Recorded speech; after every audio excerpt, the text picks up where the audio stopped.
खुलुमबाय स्टुडिअ आं रबिन बसुमतारी। दिनै 8 मे थामहिनबा दिनै बर' बिजों सान। दिनैनि सानावनो बर' रावा गनायथि मोनदों। मख'नो गोनांदि दिनैनि सानाव बर' बिजोंखौ सोरजिनानै गालांनाय आरो बर' राव बिजोंनि थाखायनो गावनि बेसेन गोसा जिउखौ बावलांनाय गेदेमा बिथांमोननोबो दिनैनि गोथार जारिमिनारि सानाव खुलुमनाय सिबिनायखौ बावनांगोन। दिनैनि गोथार जारिमिनारि सानाव रायखांनांगोन दि बर' बिजों सानाव बर' रावा गिबियै गुदि फरायसालियाव बिजों महरै 1963 मायथाइनि 8 मे खालार थामहिनबा दिनैनि सानावनो गनायथि मोनदोंमोन। 1963 मायथाइनि 8 मे खालारानो बर' बिजों आरो थुनलाइया थांना थानायनि खुन्थियामोन। 1963 मायथाइनि 8 मे खालाराव गुदि फरायसालियाव बिजों महरै थिसनजानायनि उनाव 1968 मायथाइनि 2 एप्रिलाव गेजेर फरायसालियाव बिजों महरै थिसनजादोंमोन। बेबायदिनो 1963 मायथाइनि 8 मे खालाराव गुदि फरायसालिनि बिजों महरै थिसनजानायनि उननिफ्रायनो बर' रावा फारियै मोनफानि उनाव मोनफा थाखोआव जौगाबोनो हादोंमोन। आरो बिजोंनो बुंनो हायोदि राव गैयाब्ला मोनसे हारि जानो हाया आरो मोनसे हारि जानो मोनसे गावनि आंगो राव हारिमु थानांगोन आरो जोंनि साफ्रोमबो गथ' गथायखौ बर' बिजोंखौ फोथांना लाखिनो बर' बिजोङाव सोलोंथाइ लाहोनो नांगोन। खुलुमबाय स्टुडिअ आं रबिन बसुमतारी।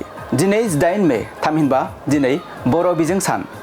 दिनैनि सानावनो बर' रावा गनायथि मोनदों। मख'नो गोनांदि दिनैनि सानाव बर' बिजोंखौ सोरजिनानै गालांनाय आरो बर' राव बिजोंनि थाखायनो गावनि बेसेन गोसा जिउखौ बावलांनाय गेदेमा बिथांमोननोबो दिनैनि गोथार जारिमिनारि सानाव खुलुमनाय सिबिनायखौ बावनांगोन।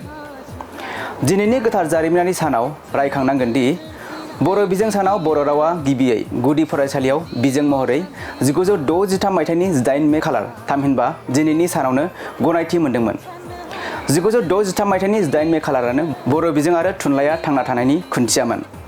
1963 मायथाइनि 8 मे खालाराव गुदि फरायसालियाव बिजों महरै थिसनजानायनि उनाव 1968 मायथाइनि 2 एप्रिलाव गेजेर फरायसालियाव बिजों महरै थिसनजादोंमोन।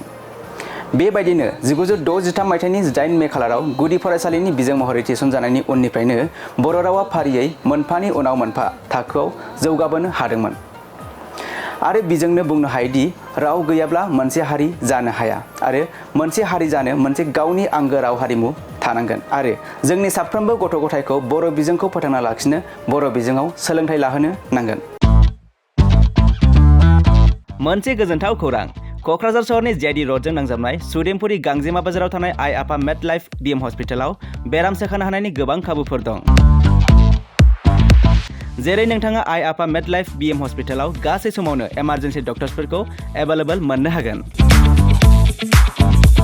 आरो बेयाव medical laboratory, pharmacy, paediatrics, medicine, gynaecology, radiologist, surgery, dental, cardiology, gastroenterology, urology, dental x ray, play area, x ray, sonography, OT, थामहिनबा अपारेटिं थियेटार, आइसिइउ आरो एनआइसिइउ, पिआइसिइउफोरनि डक्टरफोरा एभेलेबल दं। लोगोसे normal delivery, C sections, gall bladder stone, kidney stone, appendix आरो हार्नियाफोर बेराम जानायफोरखौ operation खालामनायनिबो सुबिदा दं।